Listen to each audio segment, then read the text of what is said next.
All right, guys, we're back. It has been a little bit of a trial these last 6 hours, but we finally have power restored.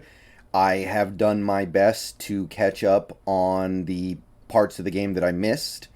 Probably not entirely done with that yet, but I want to get the post game video out as soon as possible so that it doesn't go up at like midnight where nobody's going to see it until the next day, and by then who cares, because for all we know we're going to get some significant announcements tomorrow.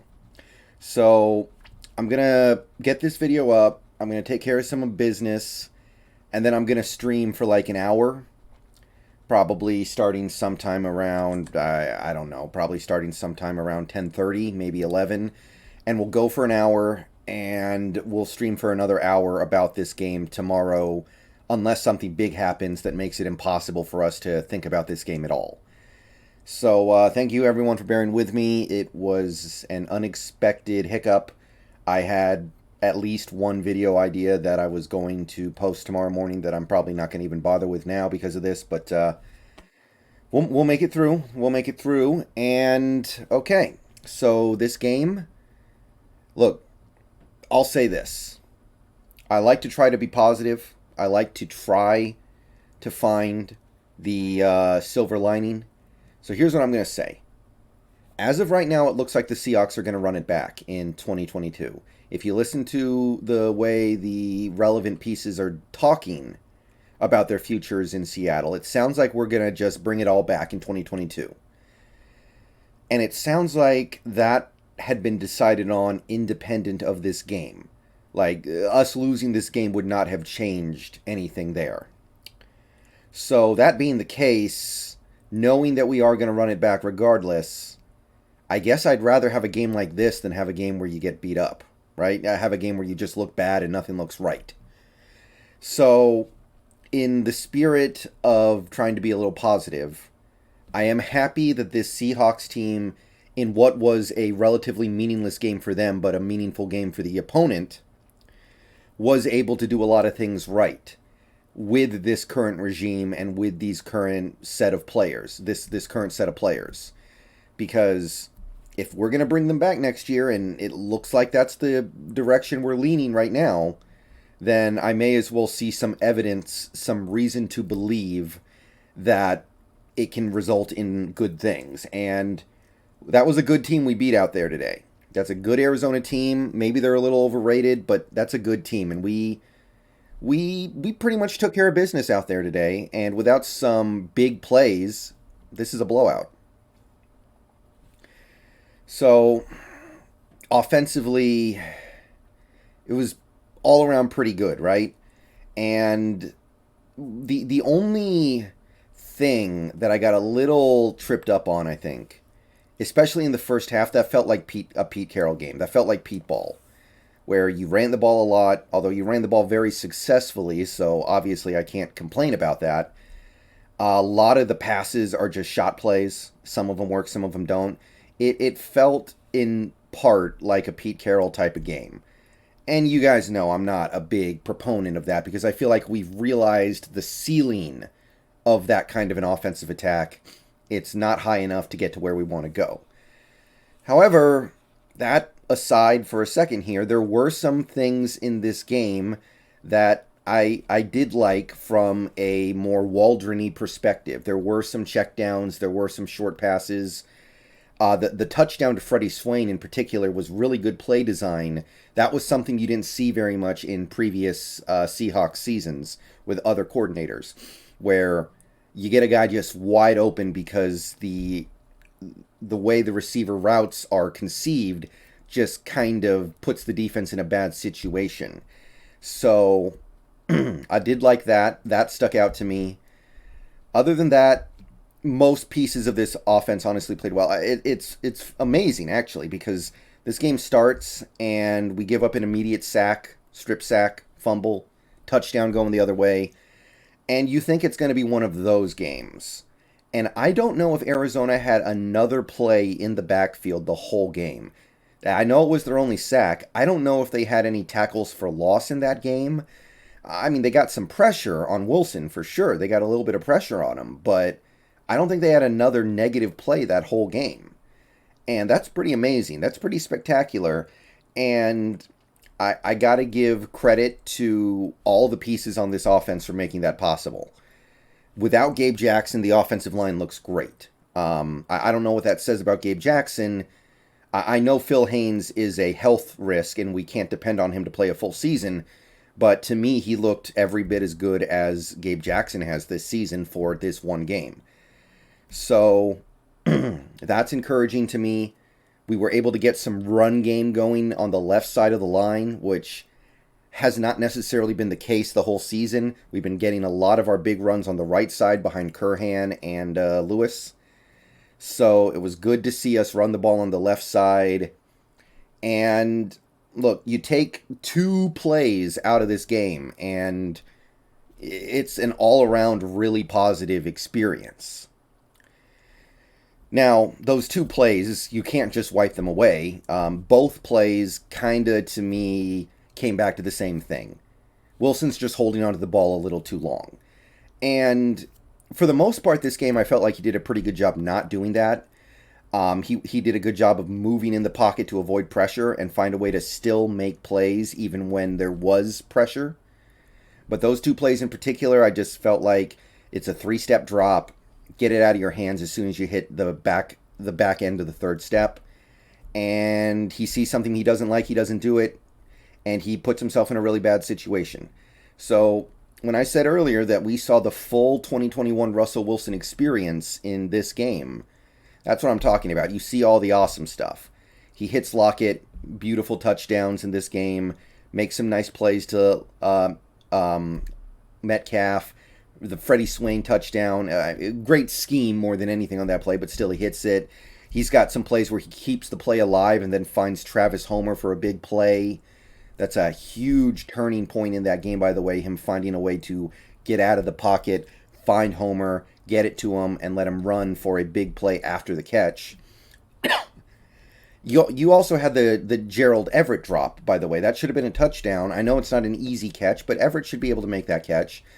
I'm not going to kill Everett because I think he's had 3 drops now the whole season. I can live with that, but that probably should have been a touchdown. So you give him that, and suddenly you're looking at a pretty banner day for Wilson. Maybe his best game since the Colts game in Week 1. So there is so much of that good stuff, and then you get 2 plays where he doesn't get the ball out quickly enough and pays the ultimate price for it, basically gifting Arizona 2 touchdowns. And it's a miracle that you're able to win a game when your quarterback gifts the other team 2 touchdowns. And that reminds you of all the good things he can do, because he had to do a lot of good things to earn that game back after making those 2 mistakes. And he found a way to do it.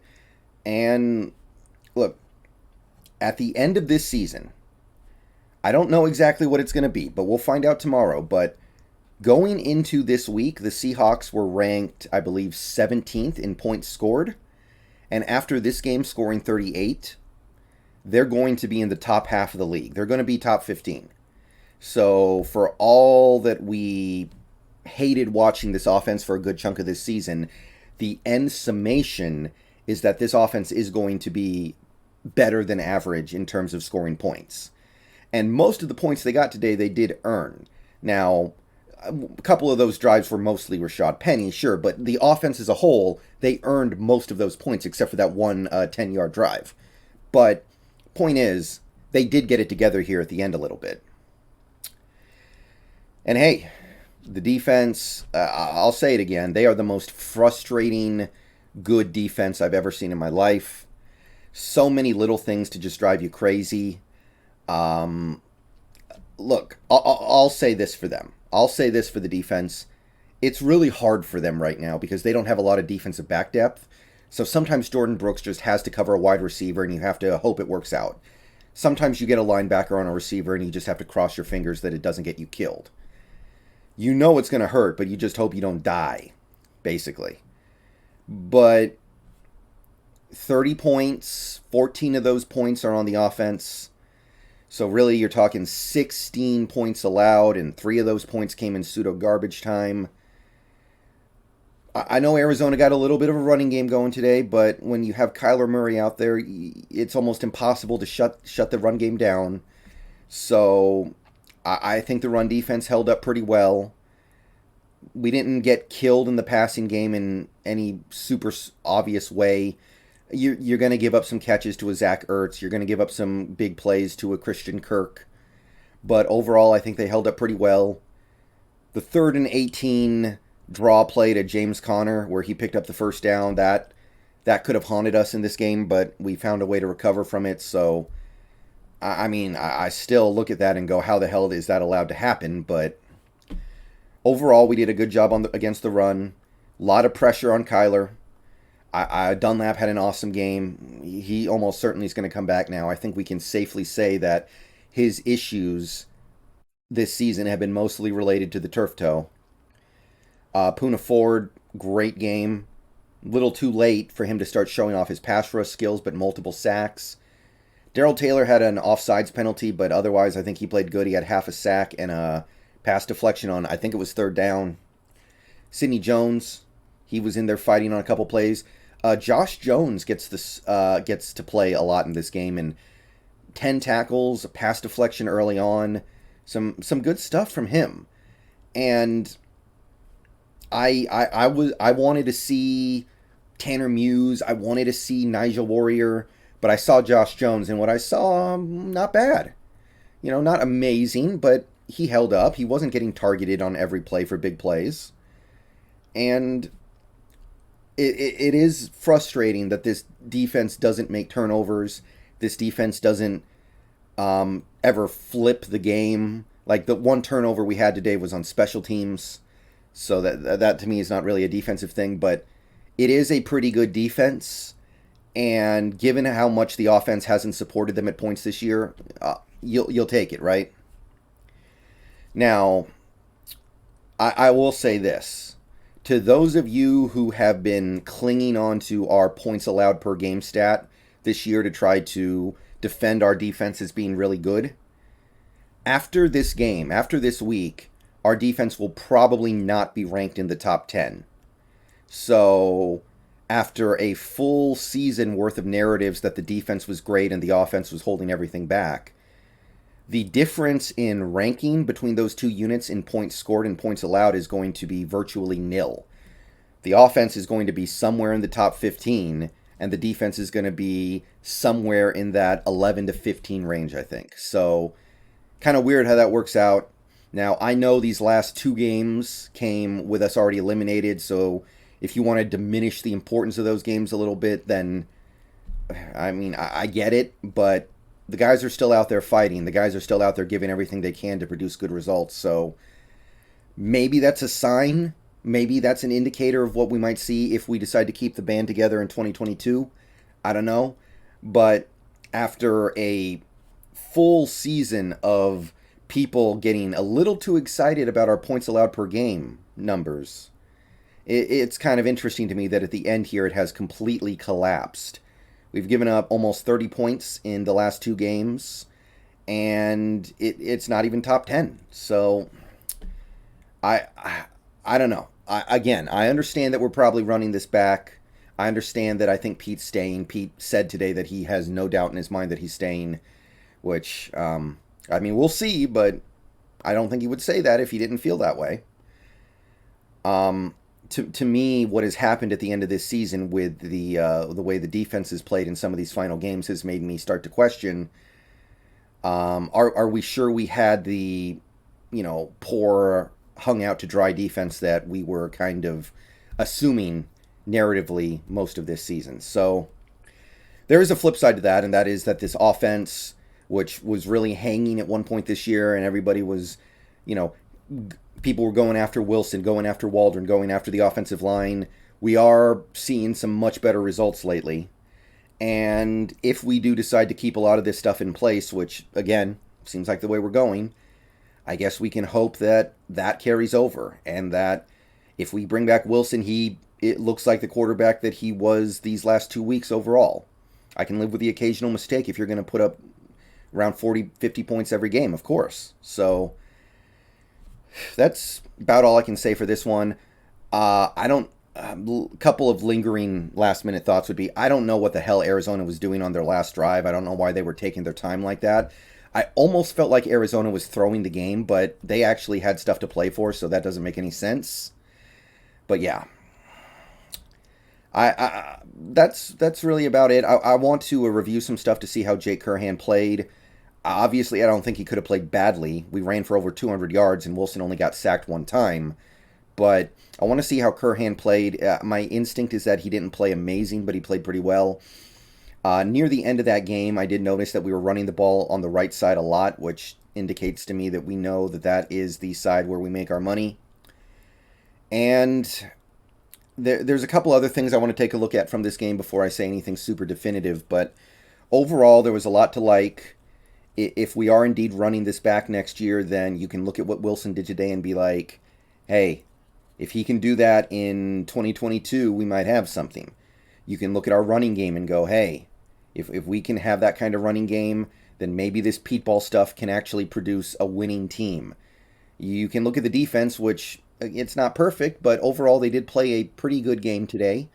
16 points, I'll take that. I will take 16 points effectively.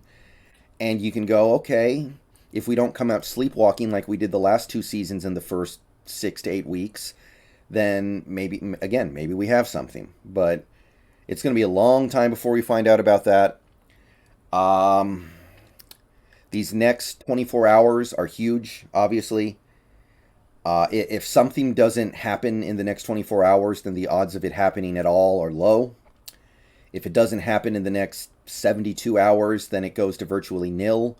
The only thing I've heard is that Clint Hurdle, or whatever his name is, the defensive line coach, might go to the Miami Hurricanes to be their defensive coordinator, which, please, take him, please. Take my wife, please. But we'll see about that as well. But at this point, I think most people have already moved on from this game, and they're thinking about what are we going to do over the next few days.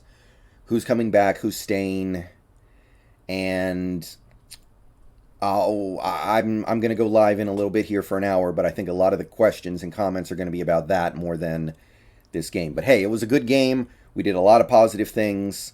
If we can come back next year with that kind of energy, then yeah, we probably could be a good team again. Now, would we be an elite team, a great team, a Super Bowl winning team? I don't know. But hey, after a season like this, I guess you have to accept some degree of incremental growth. So, see you guys later. Oh, yeah, Quandre Diggs. Nothing this season can happen with me just feeling unequivocally great about it, right? That's that's what I'll say about that. That is a tragedy, but we'll talk about that in stream. All right, see you guys later. Go Hawks.